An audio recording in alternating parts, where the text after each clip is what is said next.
오늘의 이야기가 여러분의 마음에 깊은 울림을 준다면 좋아요와 구독으로 저희 채널에 힘을 실어주세요.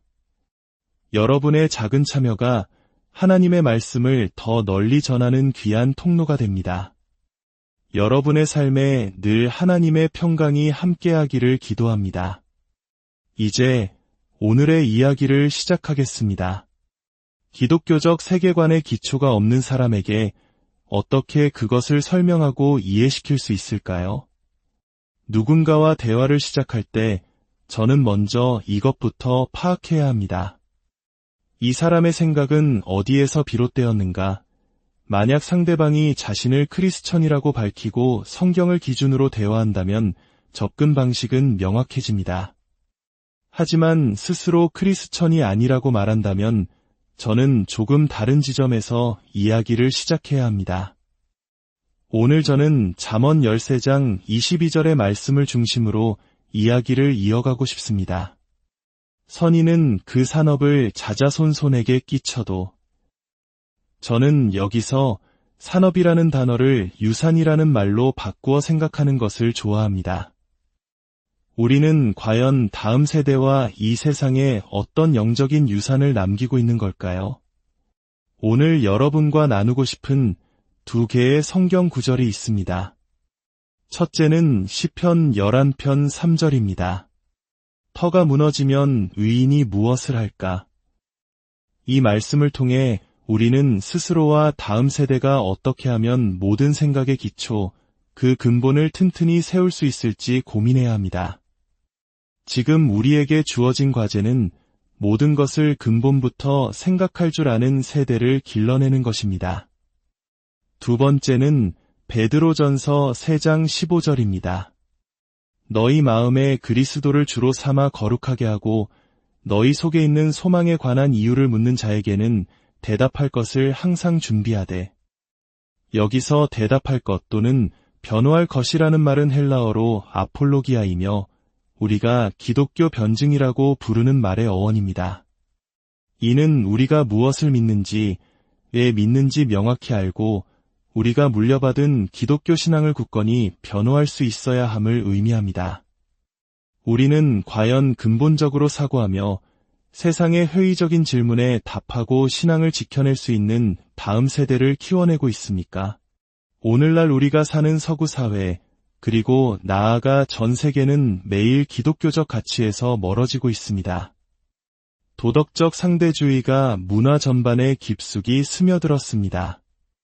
마치 구약 성경 사사기 21장 25절의 시대와 같습니다. 그때에 이스라엘의 왕이 없으므로 사람이 각기 자기의 소견에 옳은 대로 행하였더라. 오늘날 많은 세대들은 왕이 없다, 즉 절대적인 권위는 존재하지 않는다고 배우며 자랐습니다. 그 결과 결국 무엇이든 가능하다는 생각에 이르게 된 것입니다. 이 문제는 사회 전체의 문제일 뿐만 아니라 교회 안에서도 심각하게 나타나고 있습니다. 젊은이들의 약 3분의 2가 대학에 갈 나이가 되면 교회를 떠나고 그들 중 돌아오는 이는 거의 없습니다. 심지어 교회 안의 젊은 세대조차 낙태와 동성결혼을 지지하는 비율이 높아지고 있습니다. 안타깝게도 이러한 경향은 유럽 전역에서 이미 일어났고 지금은 미국을 휩쓸고 있습니다. 그리고 이 변화의 물결은 우리 한국 사회에도 결코 낯설지 않습니다. 여러 통계들은 세대가 지날수록 교회 출석률이 급격히 감소하고 있음을 보여줍니다. 1928년 이전에 태어난 세대의 56%가 교회에 출석했지만 밀레니얼 세대에 이르러서는 단 18%만이 교회에 갑니다. 우리는 문화 전체를 휩쓰는 이 거대한 변화를 목격하며 질문하게 됩니다. 도대체 무슨 일이 일어난 것일까요? 왜 세상이 이렇게 변했을까요? 무엇이 우리 사회를 이토록 흔들고 있는 것일까요? 사실 지금 벌어지고 있는 이 모든 일은 약 6,000년 전 한 동산에서 시작되었습니다. 이것은 두 개의 기초, 두 개의 종교 사이에서 시작된 오래된 싸움입니다. 하나님께서 아담을 만드신 후 순종의 증표로 한 가지 명령을 주셨습니다. 동산 각종 나무의 열매는 내가 임의로 먹되 선악을 알게 하는 나무의 열매는 먹지 말라 내가 먹는 날에는 반드시 죽으리라. 하지만 뱀의 형상을 한 사탄이 하와에게 다가와 이렇게 물었습니다. 하나님이 참으로 너희에게 동산 모든 나무의 열매를 먹지 말라 하시더냐? 주목하십시오. 첫 번째 공격은 바로 하나님의 말씀의 권위를 향한 것이었습니다. 고린도후서 11장 3절에는 바울을 통해 주시는 하나님의 경고가 나옵니다. 사탄이 하와를 미혹했던 것과 똑같은 방법으로 우리를 공격하여 하나님의 것들을 믿지 못하게 만들 것이라는 경고입니다. 하와에게 사용했던 그 방법이 무엇이었습니까? 바로 말씀의 권위를 공격하는 것이었습니다. 저는 이것을 창세기 3장의 공격이라 부릅니다. 오늘날에도 사탄의 공격 방식은 변하지 않았습니다. 그는 하나님의 말씀을, 특히 그 말씀의 시작인 창세기를 집요하게 공격합니다. 그리고 이렇게 속삭입니다. 너희가 하나님과 같이 될 것이다. 즉, 내 스스로가 너의 하나님이 될 수 있다는 것입니다. 이때부터 싸움이 시작되었습니다. 하나님의 말씀을 따를 것인가, 아니면 스스로 진리를 결정하는 사람의 말을 따를 것인가 하는 두 개의 기초 사이의 싸움입니다. 한번 생각해 보십시오. 아담과 하와 앞에는 선악과라는 증거물이 있었습니다. 하나님께서는 그 열매를 먹지 말라고 하셨습니다. 하지만 사탄은 하나님께 순종할 필요가 없으며 너희 스스로 진리를 판단할 수 있다고 말했습니다. 그들은 열매를 보았고 보기에도 좋고 먹음직스러워 보였습니다. 그들은 눈앞의 증거가 좋다고 말한다고 생각했습니다. 그들이 하지 않은 것이 무엇입니까? 그들은 하나님께서 하신 말씀을 기억하지 않았습니다. 그들은 눈앞의 열매, 즉 증거에만 집중했습니다. 우리가 아담으로부터 물려받은 죄의 본성은 우리 스스로 하나님이 되고 싶어 하는 것입니다. 그래서 우리는 본성적으로 증거주의자가 되기 쉽습니다. 우리는 하나님의 말씀보다 증거처럼 보이는 것에 쉽게 현혹됩니다. 과학적 증거가 수백만 년의 지구 역사를 말해주는데 어떻게 성경이 옳을 수 있겠어? 라는 사람들의 말을 듣습니다. 우리는 하나님의 말씀을 펴고 아니, 하나님께서는 이렇게 말씀하셨어 라고 말하기보다 인간의 오류 가능한 해석에 귀를 기울이려는 경향이 있습니다. 결국 모든 싸움은 두 개의 출발점에서 시작됩니다. 하나님의 말씀, 그리고 사람의 말. 이 두 출발점의 싸움은 두 개의 세계관의 충돌로 이어집니다. 하나는 하나님의 말씀 위에 세워진 성경적 세계관, 다른 하나는 사람의 말 위에 세워진 세속적 세계관입니다. 오늘날 우리가 문화 속에서 겪고 있는 젠더 문제, 동성결혼, 낙태, 인종차별과 같은 도덕적 이슈들은 사실 그 문제 자체가 본질이 아닙니다. 이것은 모두 증상일 뿐입니다. 진짜 싸움은 우리의 기초, 우리의 출발점이 무엇이냐에 대한 세계관의 전쟁입니다. 이것을 쉽게 설명하기 위해 집을 짓는 것에 비유해 보겠습니다. 여러분, 집을 지을 때 지붕부터 만들고 공중에 매달아 놓은 다음 그 아래에 벽을 쌓고 마지막으로 기초를 놓는 사람이 있습니까? 말도 안 되는 소리라고요. 맞습니다. 정말 어리석은 방법입니다. 하지만 저는 오늘날 수많은 크리스천들이 다음 세대라는 집을 바로 그런 방식으로 짓고 있다고 말씀드리고 싶습니다. 집을 올바로 짓는 방법은 명백합니다. 기초부터 튼튼히 쌓고 그 위에 벽을 세우고 마지막으로 지붕을 얻는 것입니다. 그렇다면 우리 문화와 교회에 무슨 일이 일어난 것일까요? 오늘날 창세기에 대한 엄청난 공격 때문에 대다수의 기독교 지도자들, 신학교 교수들, 심지어 기독교 학교의 교사들조차 이렇게 말합니다. 진화론과 수백만 년의 지구 역사를 믿어도 괜찮아. 창세기를 문자 그대로 받아들일 필요는 없어. 이런 생각은 수백만 년이라는 개념이 대중화되면서 시작되었습니다. 하나님 없이 화석 기록을 설명하려는 시도에서 나온 개념들이었습니다. 다윈은 지질학의 수백만 년 개념을 생물학에 적용했고, 많은 기독교 지도자들은 이 개념을 성경에 끼워 맞추기 시작했습니다. 창세기 1장 1절과 2절 사이에 간극을 두거나 창조의 날들을 긴 시간으로 재해석하거나 하나님이 진화를 사용하셨다고 말하는 식입니다. 이러한 생각들이 교회에 스며들었고 이제는 전 세계 교회를 지배하고 있습니다. 많은 목사님들조차 나는 과학자가 아니라서 잘 모르겠다며 창세기에 관한 질문을 회피합니다. 결국 창세기는 신앙의 중심에서 밀려나 한쪽 구석에 놓이게 되었습니다. 교회는 예수님에 대해 이야기합시다. 십자가와 부활에 대해 가르칩시다라고 말하며 마치 지붕과 벽부터 짓듯이 복음의 메시지와 기독교 교리를 다음 세대에게 가르치려 하고 있습니다. 그런데 더 큰 문제가 있습니다.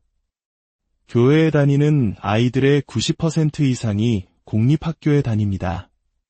공립교육 시스템은 하나님과 성경, 기도, 창조를 모두 몰아냈습니다.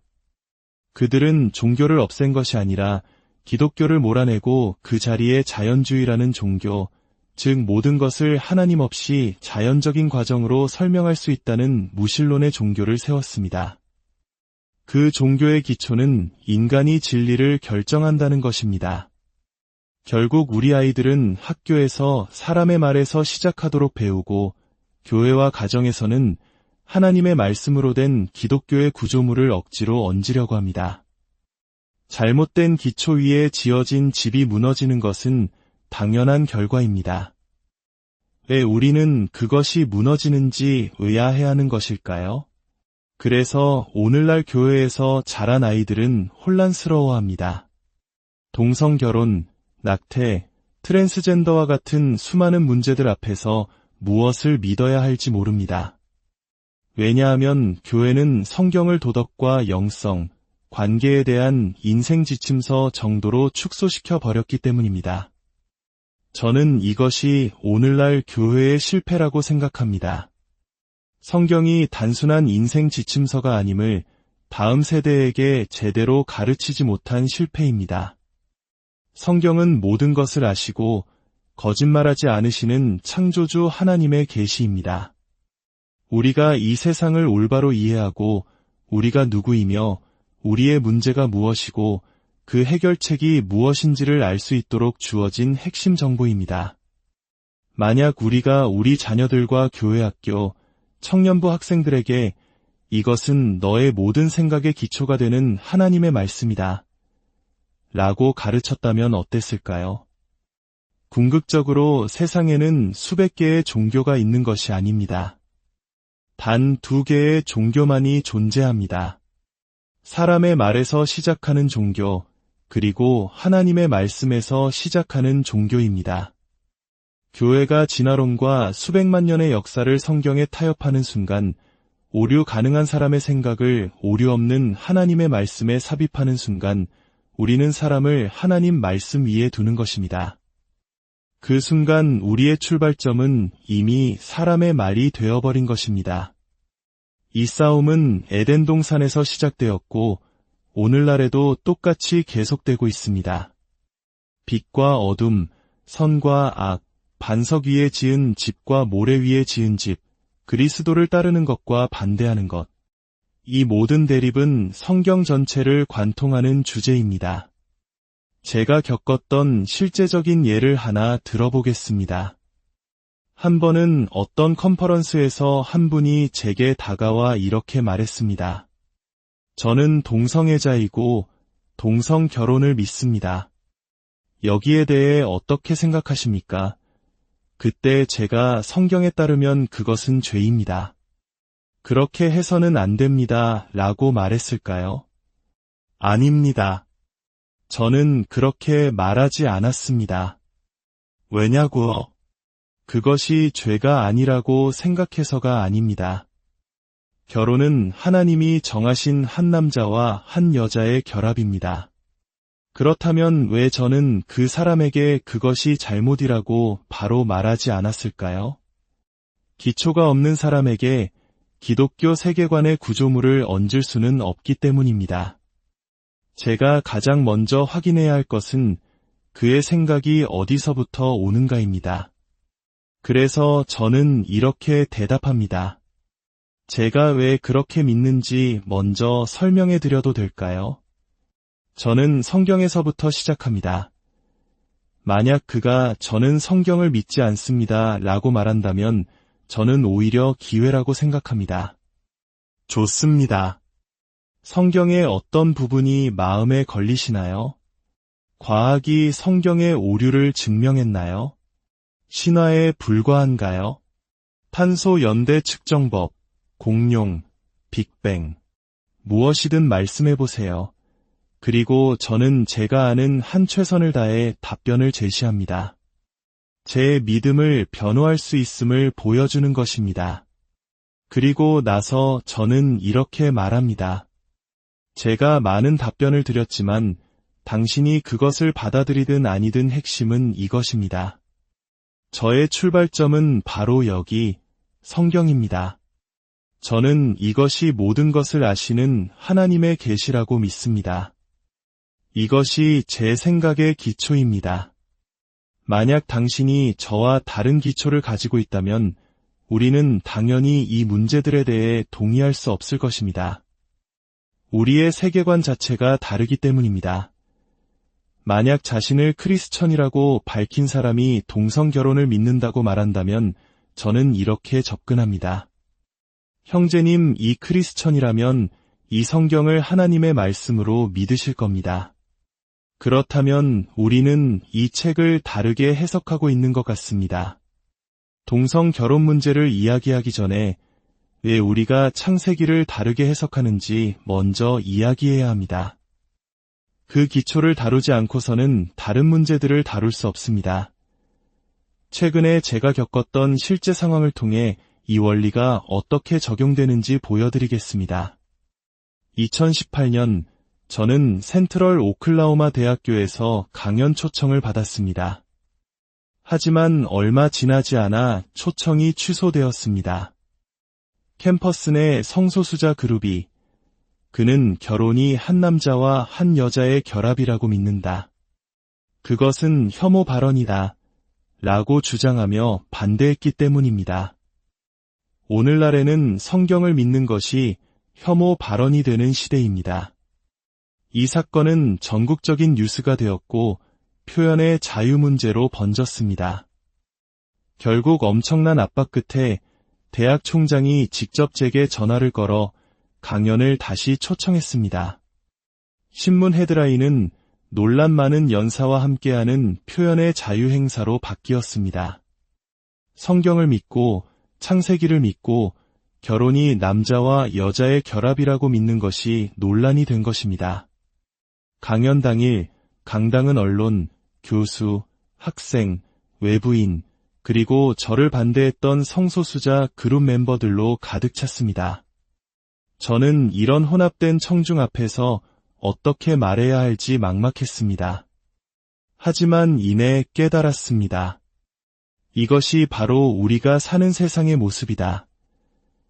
저는 강연을 이렇게 시작했습니다. 저는 제 생각의 기초를 성경에 둡니다. 성경에 기록된 지질학, 생물학, 천문학, 인류학의 역사가 제 세계관의 토대입니다. 그리고 저는 창조, 타락, 심판, 혼돈으로 이어지는 성경의 큰 그림을 설명했습니다. 하나님께서 종류대로 생물을 창조하셨기에 개는 개로, 고양이는 고양이로 남는다는 것, 첫사람 아담의 죄로 인해 죽음이 세상에 들어왔다는 것, 그래서 우리 모두는 죽는다는 사실, 그리고 죽음이 죄의 대가이기에 하나님의 아들이신 예수님께서 우리 가족의 일원이 되어 십자가에서 죽으셔야만 했던 복음의 핵심을 설명했습니다. 화석 기록에 나타나는 죽음과 질병은 매우 좋았더라고 하신 창조 이후, 즉 죄 이후에 생겨났어야 하며 노아 시대의 전 지구적인 홍수가 그 증거라고 설명했습니다. 바벨탑 사건으로 인해 하나의 인류가 여러 민족으로 나뉘었지만 인종은 오직 하나뿐이라는 사실도 이야기했습니다. 놀랍게도 제가 우리는 모두 평등하며 한 가족입니다라고 말했을 때 청중 모두가 박수를 쳤습니다. 그리고 저는 논란의 핵심이었던 결혼과 낙태 문제도 정면으로 다루었습니다. 저는 성경에서 시작하기 때문에 하나님께서 아담과 하와를 만드신 것이 첫 결혼이며 이것이 결혼이 한 남자와 한 여자의 결합인 이유라고 믿습니다. 만약 여러분이 저처럼 성경을 믿지 않는다면 결혼에 대해 다른 견해를 갖는 것을 저는 충분히 이해합니다. 낙태도 마찬가지입니다.